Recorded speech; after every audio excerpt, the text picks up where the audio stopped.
Wake up, buyer payer people. It's a beautiful day. Go grab yourself another cup of joe and say hello to Jim and Michelle Rhodes on the Buy Here Pay Here morning show. Take it away, you two. Good morning. Hello, is anyone there? Is there anyone listening? Hello.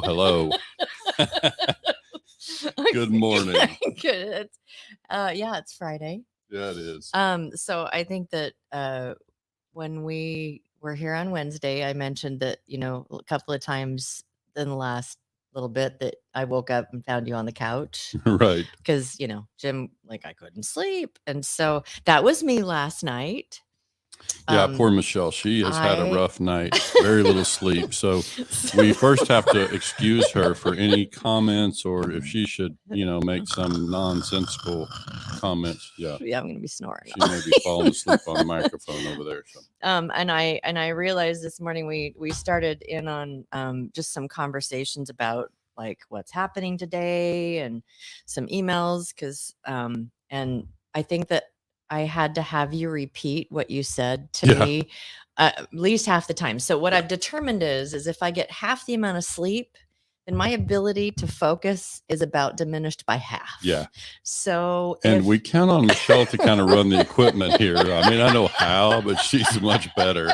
So we're making sure. That's why I'm saying, is anyone out there? Are we actually connected to the thing? Yeah. Well, it looks like we are. So I think that we're good. And so I'm going to try really hard to keep track. So tell us hello from your state. Tell us what state you're listening from. It looks like we've already got a couple on here and, Facebook, Bill's already out there saying happy good morning. Back from his morning swim, probably. Yeah, I'm wondering where he is. Where in the world? We should do a segment, like Carmen Sandiego. Well, we just did it. We just started it. Oh, we just started it. Where in the world is Bill Elizondo? Oh, it even kind of goes with it. And so Bill, where in the world? I think that you need to get a trench coat and a big floppy hat and take a picture of yourself wherever it is that you are at whatever airport or whatever and post it on Facebook. This is a challenge, Bill. I'm sorry. My brain not working half the way. This is a good one. Yeah. Just take a picture of yourself and say, where in the world is Bill Elizondo? Yeah. And then there maybe we'll do a prize. Maybe we should get some or morning show mugs. Oh no. Don't make it into a huge thing. Just tell us where you are, Bill. That's all we got. Just tell us where you are. Bill is in Indiana. Hey, sound like you might be home. That's a rare spot for him these days. Tomorrow, Illinois. Yeah. Yeah. We're happy to see you all. And don't forget that if you don't click the little thing in the StreamYard that says, hey, you can go ahead and use my name. You might have to expand what it is that's in the stream. So there's a little thing that you can click on and it'll give us permission to see your name. So we know who we're hearing from out there. But we appreciate you folks tuning in. And I see you're in there, Jesse. I just sent you an email in Ohio so we can talk soon. Yeah. But also we had an announcement. One of the things that developed in the last week is that we managed to get all publications, our live broadcast goes now to the syndicated podcast platforms So there's Spotify. three, the three big players. I can think of four. Well, at least on Kajabi, which is who is hosting our that I actually download to 3, and then everybody else, even if they're big ones, pick it up from those 3. Okay. So it's Apple Podcasts, Spotify, and Google Podcasts. Yeah. And so I've seen us on iHeartRadio and a lot of other small ones as well. So if you're listening to us through that means, if you hit that podcast button in your car or whatever, you should be able to find us same day, typically, within an hour or two. I've figured out how to do that. Before it was done at midnight. And then all of a sudden I saw this thing that said, oh, I can schedule it for the same day, time of day or something, at a different time of the day. And bottom line is you don't have to wait till tomorrow to hear today's broadcast. If you have the time and want to hear the latest, or you can always go to YouTube too. Yeah. And by the way, we got excellent feedback on our conversation Wednesday around the mechanics check. Yeah. A lot of really great feedback during and after feedback, the broadcast. After the broadcast, that there was some back and forth on that. It was, it was pretty so good. This is kind of the thing. You guys are going to hear me talk about some stuff and I just tell people I am an unapologetic fundamentalist. Like I talk about some of the stuff that is what some people call old school. Folks like Tommy and myself call that fundamental. Like it's just fundamental. It's still the fundamentals. It's blocking and tackling. I was It's going not to say going to blocking change. and tackling. We've heard from other people that have been out there for a really long time that are trying to teach new dealers or established dealers. It's like, Sure. if you aren't solid on the fundamentals, then yeah, and the blocking and tackling thing to me is like it's a pertinent analogy. Like if you follow athletics at all or sports, then people shoot free throws pretty much the same fundamental way. People have some fundamental things in a golf swing. It's like there are some fundamentals that are probably always going to be true, like mechanically true. And so we think this is going to be true about our business too. And so Wednesday's subject was kind of along that line. And I think what we're going to talk about today around pricing will be similar. Yeah. So I think Michelle's falling asleep listening. No, I'm not. I was fading for just a second. Her eyes are a little droopy this morning. Poor thing.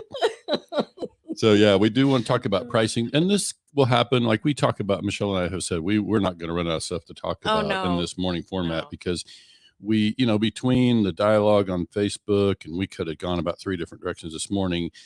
We did have a conversation recently with a new client who's just starting in business for the first time. All 3 of their people, the dealer and their 2 key managers are brand new to the space. And so when that happens, we obviously have a lot of background education and kind of some foundational. A lot of stuff that is on the Institute, but Right. which if you haven't had a chance to do that and you're new to the space, BHPHinstitute.com, the dealer track really has a lot of good, solid, just fundamental. Right, for education. Sure. And so one of the things that came up, we were talking about pricing, and I really find it sometimes challenging with folks, and we put some pricing stuff out there. I've got some old YouTube stuff on pricing, which really probably ought to be pulled down because it was either during or pre-COVID. And so some of the things that we learned back then, or we're sharing back then are different now. And we also, introduced a pricing tool that we made available. And if anybody hasn't seen that, would like to see it, you can certainly shoot us an email, send a text message or whatever. We'll get you the pricing tool. A lot of people have really indicated that that's been very helpful. So I think our conversation today, I hope, will also be helpful because what we did for this dealer that was really instructive for them, you could see that it was eye-opening for them to go through this table of numbers to help them in arriving at pricing. And it was interesting though that, like you said, they're brand new, have not done this, but have, maybe getting some feedback from other dealers in the area about this is the way there is such a huge spectrum. Oh, sure. I mean, and it's, and you go to like the old one is double and add 1,000 or something like that. So, we were talking them through and how this, but it was interesting to hear, well, what about this? This is what we've been told works. And it's like, okay, so let's take this to, practical application. Does it work all the time? No. So then we took them through the pricing tool and it really helped. And I think, the couple of things that come to mind, like I'm sitting here saying fundamentals are fundamentals. Some would say, well, that double it and add 1,000 is fundamental. That's old school. Well, that's true, but I think technology's helped us to have more sophisticated ways to do that, or we got more improved ways to do that. And so I'm a big believer, and Michelle knows this about me. Like I'm not a believer in pricing from cost, like ever. Take it outside the buy here, pay here business. You really, when you're setting pricing, because your consumer is going to see your price, but they're not going to see your cost. So you want to make sure that your price is set relative to the market. And in our case, many of the customers in our buy here, pay here space don't fight us on price. So we have a little more latitude. It's not like we're selling some widget or having to price our cheeseburgers, in a competitive restaurant market or whatever. We're in a position where we can move the price a little bit and the customer will still agree to buy. So now how do we go about setting pricing? And the things that I would share here, I think, even though they're definitely true with the dealers that are brand new, I think much of what we talk about would also be true up and down the pricing scale. And regardless of stage of a dealer's business, I think these same things are going to apply. And if you watch our little short video on pricing and the tool that I created, it's meant to kind of coach YouTube. people. Yeah. Yeah, it's available on YouTube. And so if you just go out there and look for probably buy here, pay your pricing tool or something, you should find it. But again, just let us know and we'll try to, Or they can just actually go on to the Octane Group, Jim Rhodes, and the YouTube channel, the YouTube find it there. channel, And we'll try to and remember to share the subscribe link here too. in the thread Yeah. with this broadcast this morning. But the thing to know about that is the thing you would hear me trying to drive home again and again and again is stuff. It was interesting to watch this new dealer really struggle with this concept of, they kept trying to tell me, well, how would I set the price? Like they was try to ask me, let's walk through it. Give me a price on this one. I bought it for X. I don't need to know what you bought it for. And they kept going to, Yeah. I bought it for X, Yeah. or we're in it for this much, Right. or whatever. Like, and it's like, I don't stop. need to know Stop. what you paid for the car.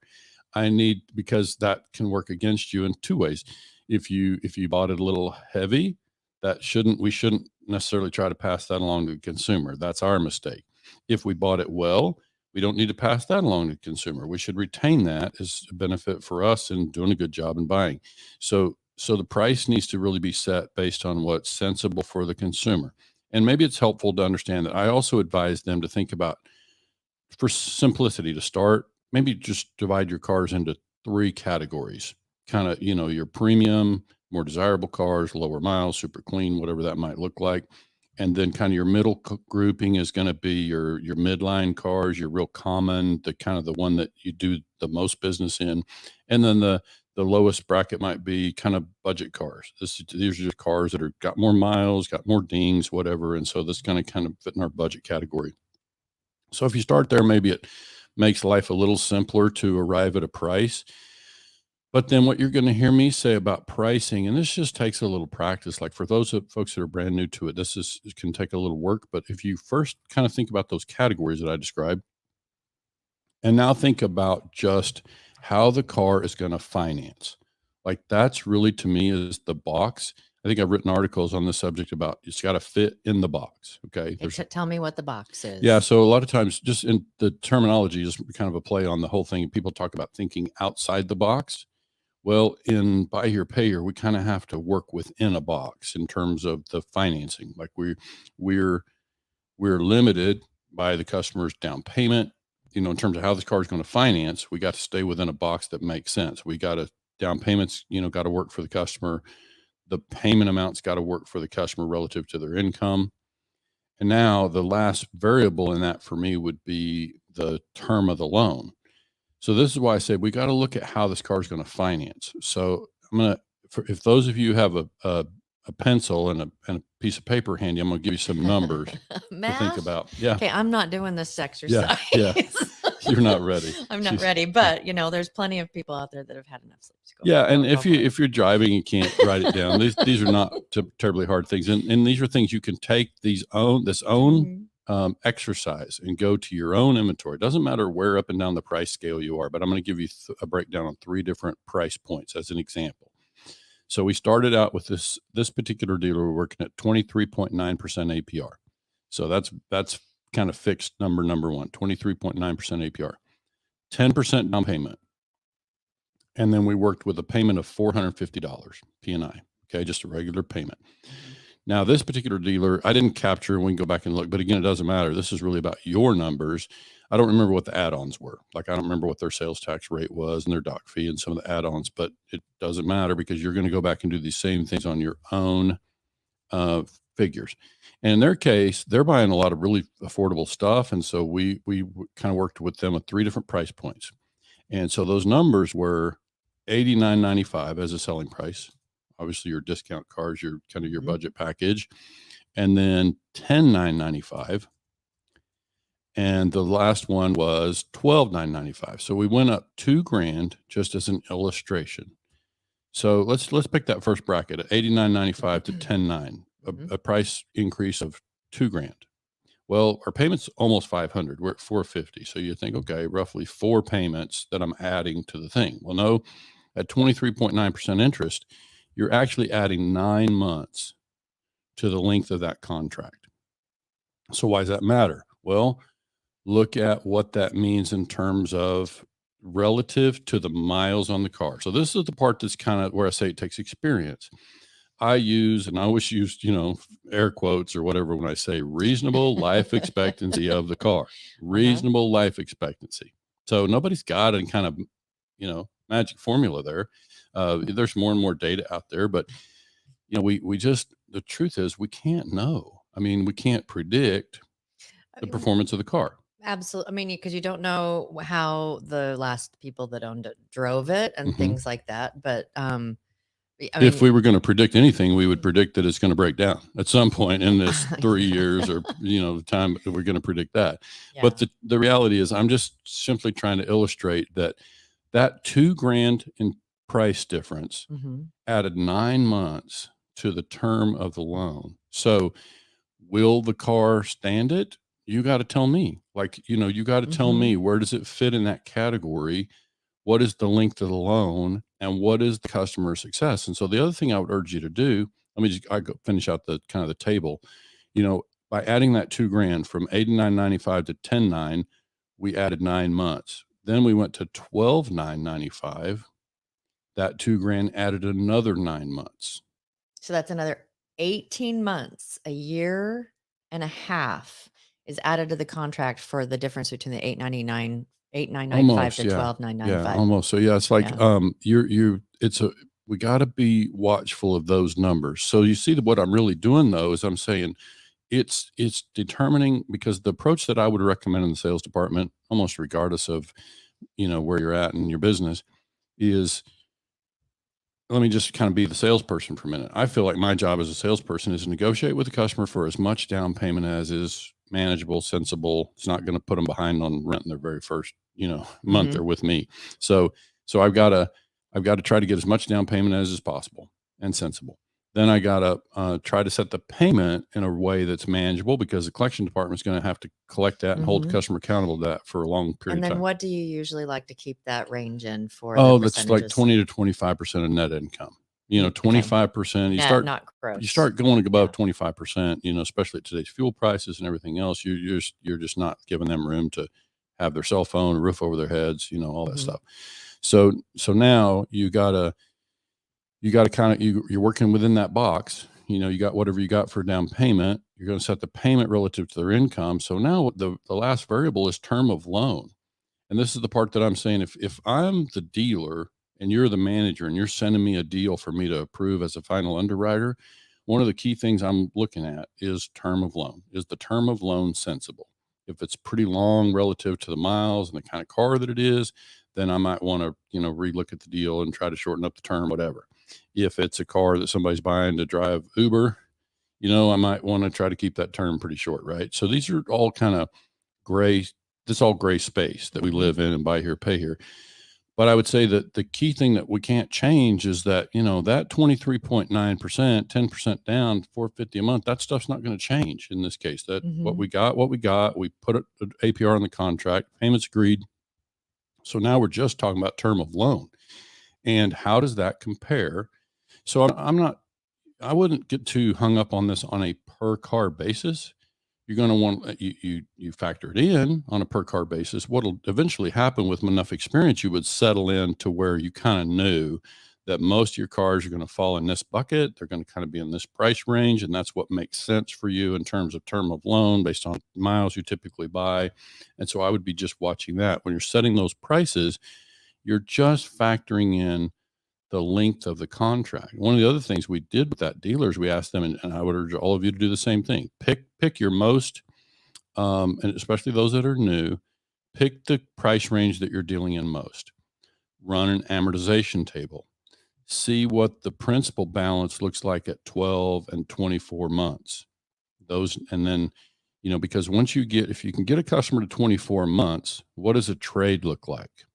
So think about that. What is that? So this is where I love the idea of working forward with the folks like Amanda Sanchez and those folks out there on the finance side of this, because we need to also factor in, what does that look like? We know that we probably should be trading the customer at 24 months. As an example, the car's got a lot of miles.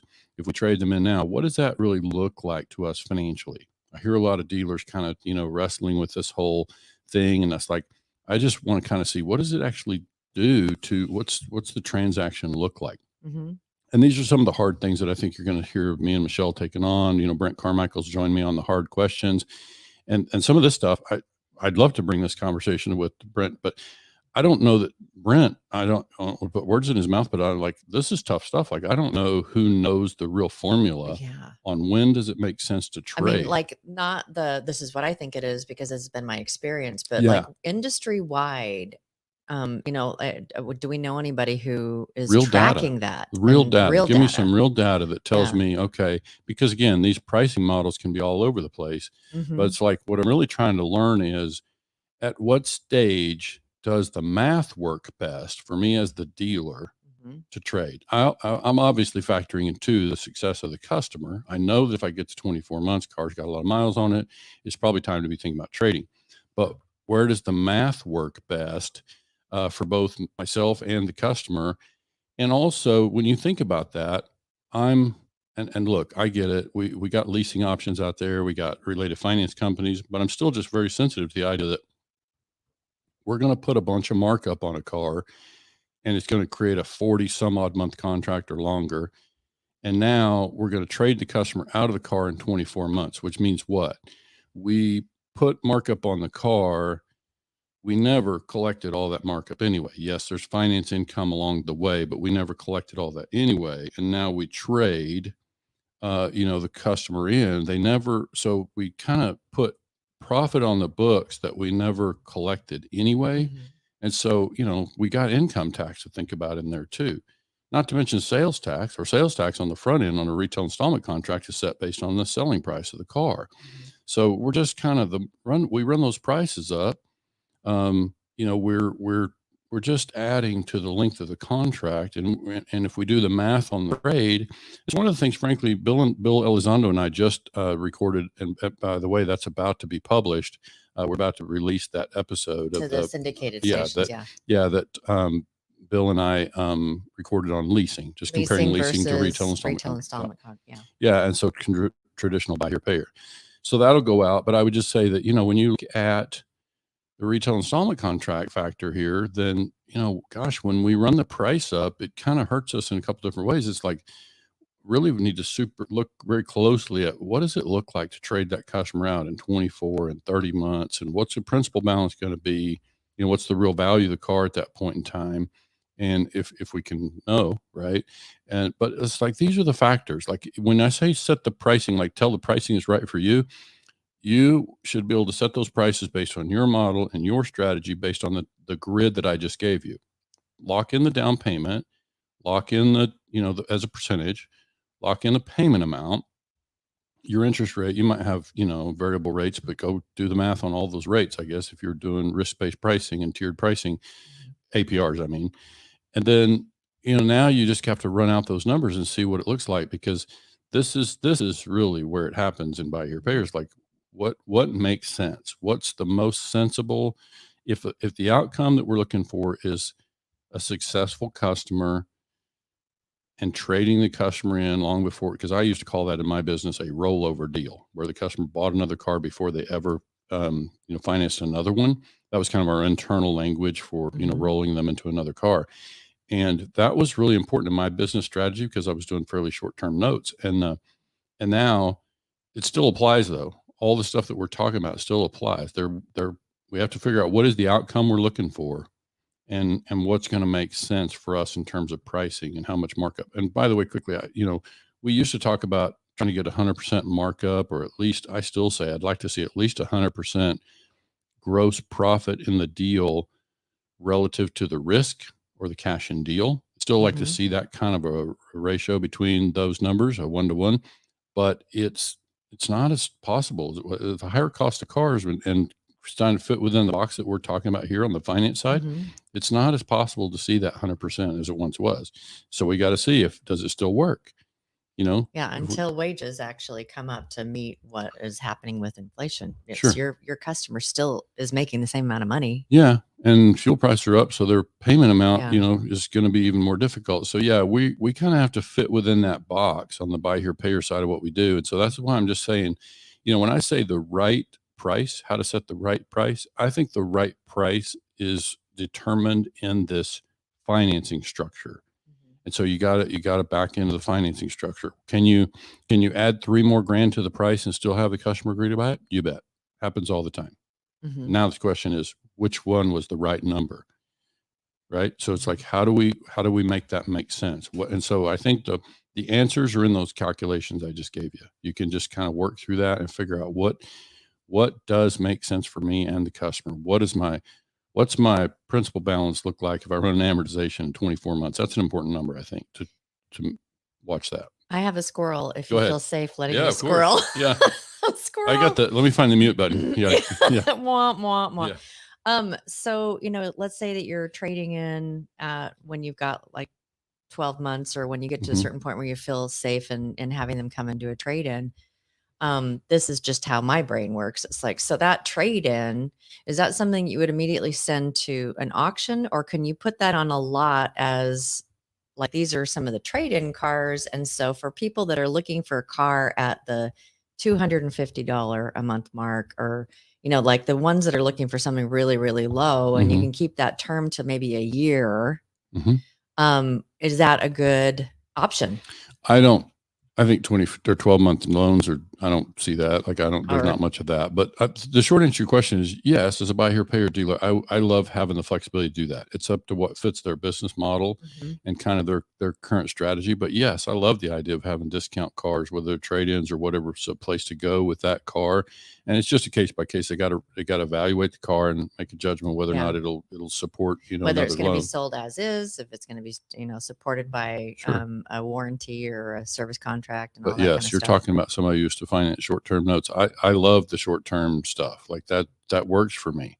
I think what's interesting is some lenders out there don't love that model, and so you might not be able to sell or payment stream those. But if you've been doing this for 2 years and then you trade them out, that you may not owe any. Yeah. And so I always like keeping those discount cars around for that customer who just moved into town. They just started a new job, barely a month and a half ago. And so, there's not a lot of history there and stability. And so you'd like to have a solution. So if you can do something that's pretty low risk, I like having that option.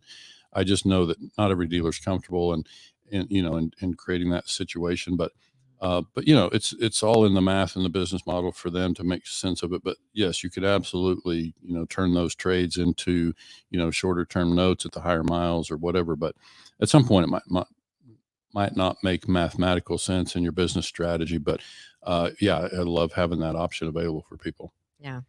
All right. I don't have any other questions. Okay. Well, we probably can wrap up. A couple of things that we wanted to just, announcements to finish up.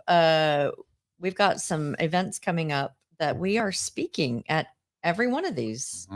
We've got the Florida Independent Automobile Dealers Association. That's going to be the 2nd through the 4th of October. Just a few weeks. That's just a few weeks away. Then next is the Buy Here, Pay Here Regional Town Hall on the 19th of October. That's going to be hosted by our friend Tommy Brandis. We will be broadcasting live. We will be broadcasting live it'll be like a soft launch of BHPH Nation TV. Yep. So put that on your calendar and you'll get more information as the date approaches.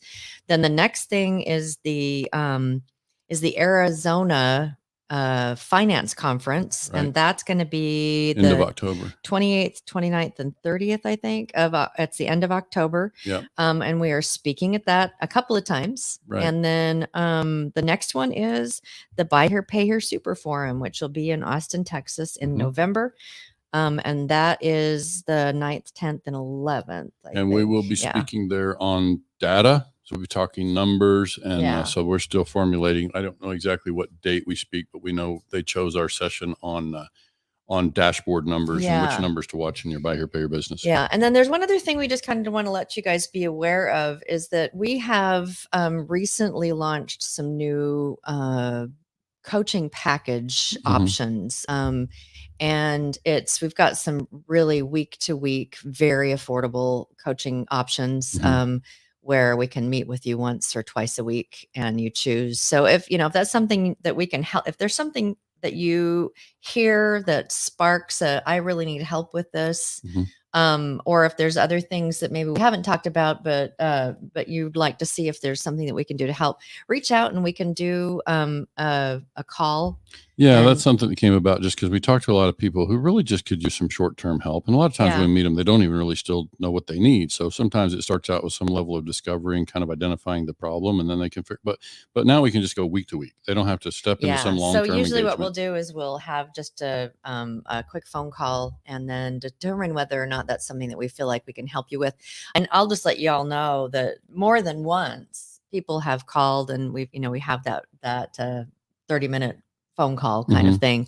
And that Jim's like, can't help you with this, but I know who can. Sure. Let me contact you, or let me put you in contact with this person. So if there's something that you're struggling with or that you might want to, sharpen up or whatever, don't hesitate to give us a holler and, we can see if we might be able to help you. Sure. All right. So well, thanks for tuning in, folks. Friday. Yep. It's the weekend and it's a holiday weekend. So many of you will not be open on Monday. So you get a little bit of an extra, maybe I'll catch up on my sleep. Maybe.